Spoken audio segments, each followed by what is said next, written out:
Yogyakarta dikenal sebagai kota budaya penuh harmoni. Namun di balik gemerlap pariwisata dan kearifan lokal, ada fenomena yang berkembang di tengah masyarakat kecil. Money lender atau pemberi pinjaman uang cepat.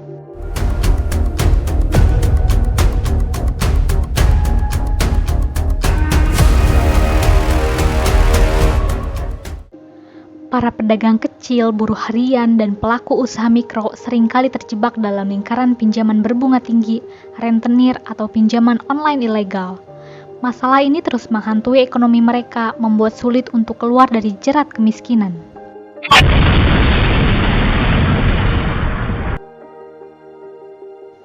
Bagi banyak masyarakat, rentenir seringkali menjadi solusi cepat saat kebutuhan mendesak muncul. Tapi sayangnya, bunga yang mencekik seringkali menghancurkan ekonomi keluarga mereka. 3 tahun tinggal di tengah hutan menggarap lahan perhutani hanya cukup memenuhi kebutuhan sehari-hari keluarganya. Jangankan bangun rumah, bahkan untuk membeli lahan pun Ngadiono seakan tak punya daya upaya. Hutang rentenir dengan bunga tinggi telah membuatnya menghabiskan harta benda termasuk rumah satu-satunya. Sementara, keluarga harus pasrah menerima demi tetap bertahan hidup. Hadirnya bank sebagai badan usaha di bidang keuangan kerap kali menjadi solusi bagi mereka yang hendak mencari kredit atau pinjaman uang.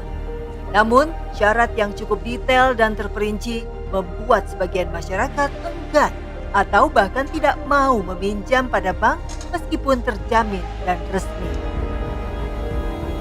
Desakan ekonomi dan terbatasnya informasi membuat sejumlah masyarakat lebih memilih jasa pinjaman yang menawarkan kemudahan serta cepatnya proses pencairan uang. Hal ini menjadi jalan pintas sementara bagi masyarakat untuk keluar dari masalah. Padahal di balik itu ada ancaman masalah baru. Keterbatasan akses ke lembaga keuangan formal membuat masyarakat kecil beralih ke pinjaman informal. Padahal, solusi ini seringkali menjadi bumerang. Para money lender memainkan peran sebagai penyedia modal yang instan namun tidak terkontrol. Sebaliknya, bank dan koperasi sering dianggap terlalu rumit untuk dijangkau. Kalau memberatkan ya dibilang memberatkan ya, enggak lah, dia kan bantu kita untuk modal ya. Tapi menurut Ibu bunganya terlalu besar atau enggak? Enggak sih. Enggak ya? Yang Ibu tahu berapa sih? Berapa persen? Berapa persen ya? Kira-kira 5% kalau nggak salah. Pak Jokowi kan sering ke daerah-daerah gitu kan, belusukan kan, ke pasar-pasar gitu.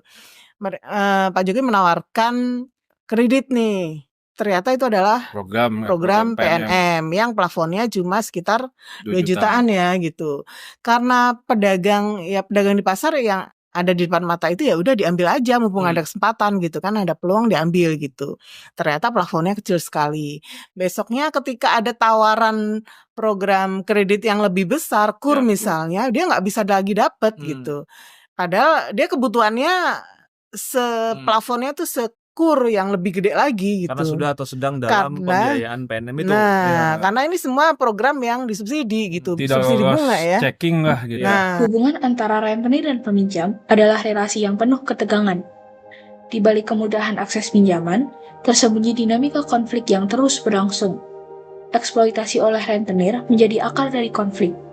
Ketimbangan ekonomi membuat banyak masyarakat kecil tidak punya pilihan selain meminjam dengan bunga yang sangat memberatkan. Konflik memuncak saat peminjam tidak mampu membayar cicilan tepat waktu.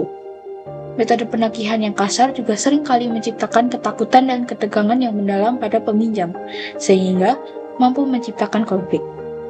Ketergantungan pada rentenir menjerat masyarakat dalam siklus utang. Tidak hanya menghancurkan kondisi finansial, tetapi juga memperburuk ketidakadilan di masyarakat. Untuk menyelesaikan konflik ini, diperlukan akses ke solusi keuangan yang lebih adil dan inklusif. Meskipun menjadi solusi cepat bagi masyarakat kecil, money lender atau rentenir memiliki sisi positif dan negatif yang patut kita pahami. Rentenir menawarkan kemudahan tanpa persyaratan rumit dan proses pencairan dana yang cepat. Hal ini menjadikan mereka pilihan utama bagi masyarakat yang membutuhkan uang untuk kebutuhan mendesak, seperti biaya sekolah atau modal usaha kecil. Namun, bunga yang ditetapkan sangatlah tinggi, seringkali membuat peminjam kesulitan untuk melunasinya. Cara penagihan yang agresif dengan ancaman oleh para rentenir juga menimbulkan ketakutan di kalangan peminjam. Ketergantungan pada rentenir menciptakan siklus utang yang sulit dihentikan. Hal ini tidak hanya menghambat kemandirian finansial, tetapi juga memperburuk ketimbangan sosial dan ketidakadilan di lingkungan masyarakat. Salah satu kasus rentenir di Yogyakarta adalah penyekapan yang dilakukan oleh rentenir karena peminjam yang tidak dapat membayar utangnya.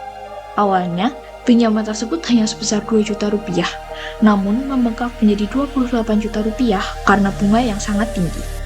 Lalu, bagaimana dengan pendapat masyarakat sekitar Yogyakarta mengenai adanya rentenir? Iya, soalnya kayak yang minjem siapa, yang diteror siapa. Jadi kadang-kadang misalkan ada dari keluarga yang minjem, itu nanti saudara-saudara itu bakal diteleponin. Ntar kalau misalkan orang yang dicari itu nggak ketemu, rumah saudaranya yang didatengin gitu. Itu pun sampai biasanya kalau renter kan apa yang ngancem-ngancem ya Mbak. Jadi siapa yang minjem, siapa yang suruh lunasin gitu biasanya tuh. Menyengsarakan juga sih ya. Memang membantu di awal tapi menyengsarakan di akhir kayaknya. Oke, mungkin kalau menurut aku ada sisi positif dan negatifnya juga ya. Kalau positifnya sih pasti rakyat kecil yang memang nggak punya akses ke bank itu bakal sangat terbantu dengan pinjaman-pinjaman untuk bisnis ataupun sekedar mencukupi kehidupan. Tapi negatifnya jelas kalau misalnya di dalam waktu yang panjang mereka akan menanggung bunga yang sangat besar. Jadi menurutku itu hanya akan membantu di awal tapi tetap dampak merugikannya itu tidak sepadan sama manfaat yang diberikan. Fenomena rentenir memang menjadi tantangan besar bagi masyarakat kecil, terutama mereka yang membutuhkan akses cepat ke pinjaman. Namun, pemerintah tidak tinggal diam. Berbagai inisiatif telah diluncurkan untuk membantu masyarakat. Salah satunya adalah menyediakan alternatif pinjaman yang lebih aman dan terjangkau yang telah dilakukan oleh OJK. Salah satu program yang telah diterapkan OJK adalah Tim Percepatan Akses Keuangan Daerah atau TPAKD. Di TPAKD ini juga spesifik kami mendorong program yang disebut KPMR, Kredit Pembiayaan Melawan Rentenir. Dan di Jawa Timur tadi Pak Giri ya angkanya sudah sangat baik, 2,4 triliun dengan debiturnya sekitar 85.000. Ini luar biasa angkanya. Jadi terus akan kita dorong supaya kesehatan masyarakat setempat meningkat dan ekonomi daerah juga terangkat. TPAKD sudah ada 452 TPAKD di 34 provinsi. Dan ini nyata sekali, terutama program-program kredit pembiayaan melawan rentenir. Nah, itulah sebetulnya esensi keberadaan pelaku usaha jasa keuangan untuk mendorong perekonomian daerah untuk meningkatkan kesejahteraan masyarakat. Melihat upaya yang telah dilakukan pemerintah, masa depan tanpa ketergantungan pada rentenir bukanlah hal yang mustahil. Dengan semakin berkembangnya teknologi keuangan dan program inklusi keuangan, masyarakat memiliki peluang yang lebih besar untuk mengakses pinjaman formal yang aman dan terjangkau. Namun, tantangan tetap ada. Penting untuk terus meningkatkan literasi keuangan dan memastikan solusi ini benar-benar menjangkau mereka yang paling membutuhkan. Jika langkah ini terus dilakukan, kita dapat membayangkan masyarakat yang lebih mandiri secara finansial dan bebas dari eksploitasi rentenir.